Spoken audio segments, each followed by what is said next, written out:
semua ya? Parah anjir, ini kita dari zaman sekolah nih. SMA ya? Pas Yoi. dulu lah. Pas dulu. Dulu mah obrolannya apa? Film ya? Dulu obrolannya film, bola, Film bola. gitu-gitu aja terus. Gitu aja. Paling parah tuh kita ngomongin apa sih? Ngomongin PES ya? Tes terakhir kapan sih? 2016 sih. Oh 2016. Ya gue juga mantengin tuh sampai 2017 sih. Sampai dulu gue punya gamenya di laptop kan. Sekarang berarti udah sama-sama kuliah ya gitu ya? Udah sama-sama kuliah, udah semester akhir, gila lah. At least fuck up banget lah. Udah diajar habis-habisan sama dosen killer lah ya? Ya habis-habis. Gila men, parah lu. Ngomong-ngomong, apa namanya? Lu kuliah gimana tuh? Gue ya oke sih, gak ada hambatan. Semua itu kan tergantung niat aja gitu. Mau seberat-berat apapun itu, kalau kita punya niat, kita punya tekad, ya gue percaya itu bisa mengampuni. Tapi gue mau nanya dong sebelumnya. Lu kan pasti milih kenapa lu mau kuliah. Nah, gue mau tahu dong alasan lu kuliah tuh gimana. Gue kuliah di sini tuh yang dimana karena gue udah terlalu banyak ya ngalamin kehidupan di jalan, yang dimana orang nggak pernah namanya punya rasa adil, orang nggak pernah namanya dapet ibarat apa ya, keadilan lah. Ngomong-ngomong nih, bahasa lu nih kayak bahasa anak hukum ya? Anjir hukum pak. Terus. Jadi kan gitu, kenapa alasan gue masuk hukum gitu kan, padahal gue SMA masuk IPA gitu kan, pasti kan orang bakal bilang, ah lu gak nyambung. Wah gila, kontras banget gitu ya? Iya gak? Gak nyambung kan. Tapi dari situ pun gue ada alasan sih, karena gue pengen bantu orang. Gue pengen gimana orang itu bisa berguna gitu, walau gue mungkin dipandang orang yang gak baik. Karena sih gue percaya, sejelek-jeleknya orang pasti bakal punya namanya niat baik. Tapi apa namanya, tujuan lu kuliah, baik lu maupun gua, pasti kan kita punya kontribusi sendiri ke negara dong. Dan itu harus. Nah terus kalau menurut lu kontribusi lu tuh apa nih? Ketika nanti lu lulus, lu pasti kan nanti kan kerja. Gimana gitu? Mungkin kontribusi gue sebagai warga negara yang baik, yaitu membayar pajak dengan tepat. Anjir. Iya kan? Kok bayar pajak sih? Iya bayar. Gue sekarang gini. Gimana? Ntar lu dipajakin nggak? Pajakin. Gaji aja dipajakin. Oke. Rumah ngajar anjir. Rumah Dipajakin. dipajakin PBB. Itu harus. Apartemen aja bayarnya ada taksnya ya? Ada teksnya. Kita makan pun pasti ada teksnya, gitu kan.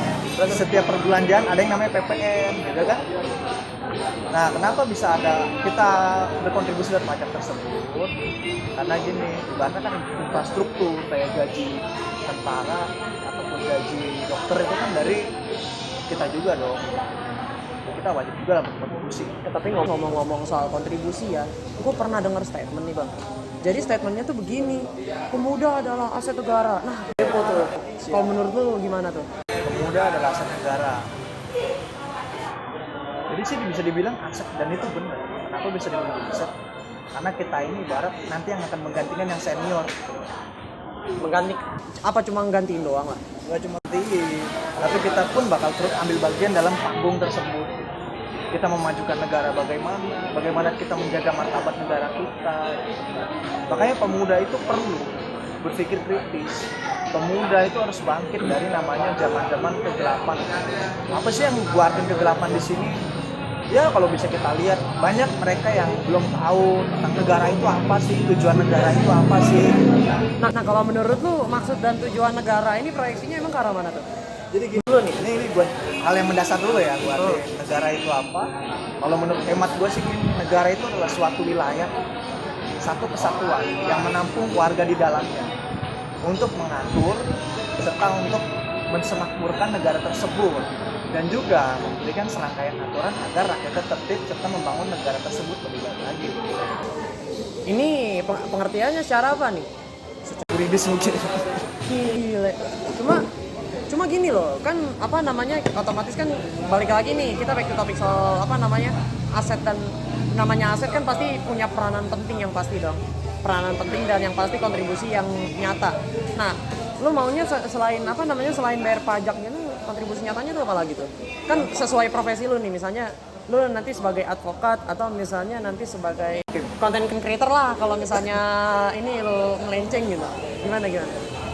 Mungkin dalam masa ini kontribusi gue sebagai pemuda gitu kan, ya kita cukup taati peraturan apa yang diberikan pemerintah.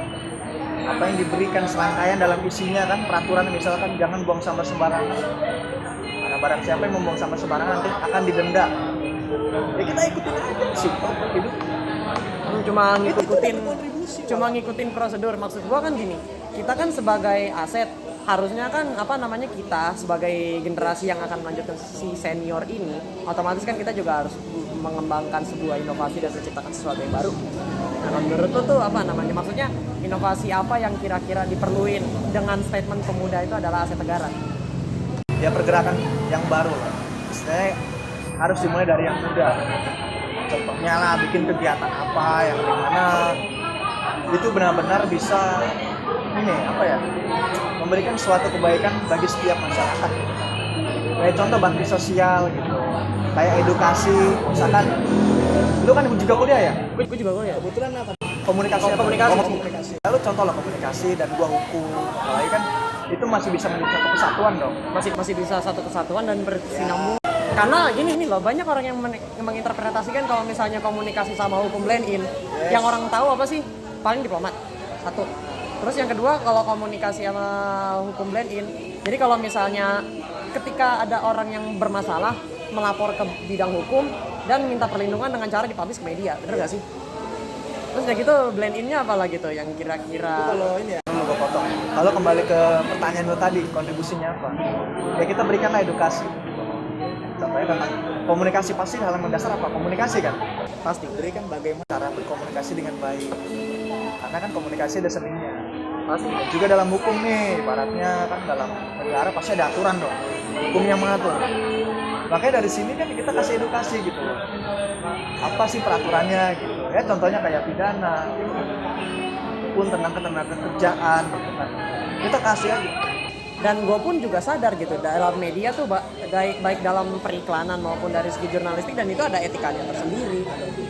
Tapi tapi kayaknya kalau kita bahas etika awalnya dari mana tuh pasti berat nggak sih? Itu jauh. Itu terlalu jauh. Baik lagi ke sejarah. Iya, itu pasti jauh. Cuma berarti kita tinggal ngikutin apa yang ada dulu nih berarti. Intinya sih kalau menurut gua sebagai pemuda ya, kita harus berani beda dengan apa. Ya kita harus berbuat baik aja.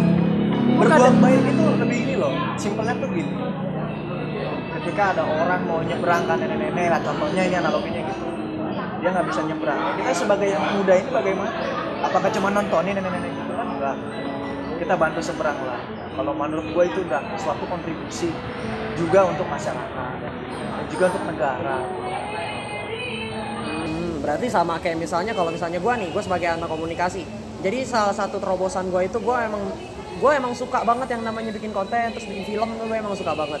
Jadi nanti di film tuh gue bakal bikin sebuah cerita yang relate dengan kehidupan sekarang. Itu yang gue sorotin supaya orang tuh aware. Kalau gue mikirnya gitu, kenapa?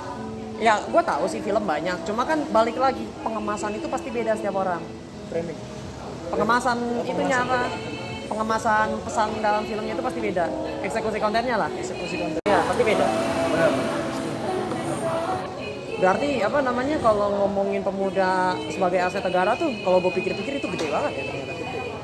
Karena mau bagaimanapun pemuda itu aset terbesar. Kenapa sih ada statement pemuda itu aset terbesar gitu? Ya karena yang bakal membuat negara maju atau mundur itu ada di tangan pemuda. Contoh lo gini aja, itu kemerdekaan 45. Coba kalau nggak ada kenekatan anak-anak muda gimana? Nggak jalan. Sementara orang tua itu kan pasti banyak mikir dan akhirnya banyak pertimbangan sehingga nanti sebenarnya nggak jalan mungkin. Ya, mungkin begitu.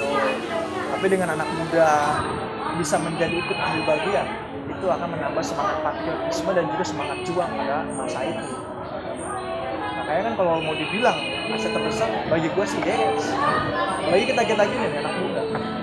Oh berarti kalau misalnya anak-anak muda kayak kita tuh emang cocoknya tuh kita norein prestasi di kalangan internasional, kayak misalnya yang e-sport lah, yang bermain di konten atau soalnya kalau gue lihat sekarang emang anak-anak muda itu terobosannya tuh, wih aji bener, sumpah. Gue ngelihat e-sport kayak misalnya beberapa squad itu udah main di ajang internasional dan pernah juara gitu. Terus udah gitu gue juga ngomongin anak-anak yang dari kalangan milenial itu emang banyak juga yang content creator yang membuat kritisi dan segala macamnya itu menurut gue keren sih.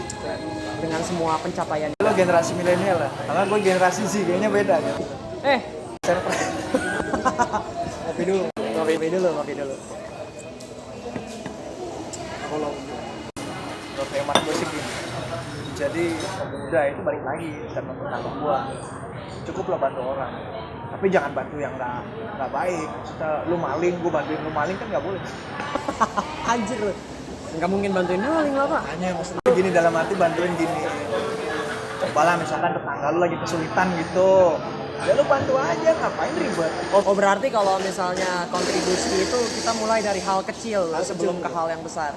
Kebanyakan orang emang kalau gue lihat ya terutama anak milenial sekarang emang di hal besar tuh emang mereka tuh keren-keren banget. Tapi apa namanya di hal kecil ini mereka susah untuk melakukan pembiasaan. Ini yang gue sorotin banget gitu. Gue juga bingung. Ini yang katanya aset terbesar negara ini dalam praktek hal kecilnya itu, aduh masih dianggap remeh gitu loh. Wajar dianggap remeh itu wajar. Karena setiap perjuangan itu kan ada yang namanya perjuangan. Setiap mau dicaci, mau dimaki atau mungkin mau diketawain lah karena mungkin lalu apa sih? Ya itu wajar. Jadikan itu sebuah cambuk untuk bisa memperkuat diri kita gitu. Agar kita benar bisa menyatakan kalau kita ini adalah aset terbesar negara. Ya misalkan gini, lo jago lah misalkan bidang IT misalkan lo masuk ke dalam Kominfo dan lo bisa bikin terobosan yang baru. Gimana caranya nih warga Indonesia ini bisa menikmati kualitas internet ataupun melek internet secara baik dan benar. Berarti coba tadi gimana? Oh enggak, gue masih belum nyerah deh maksudnya itu gimana? Jadi gue belum nyerna banget sih.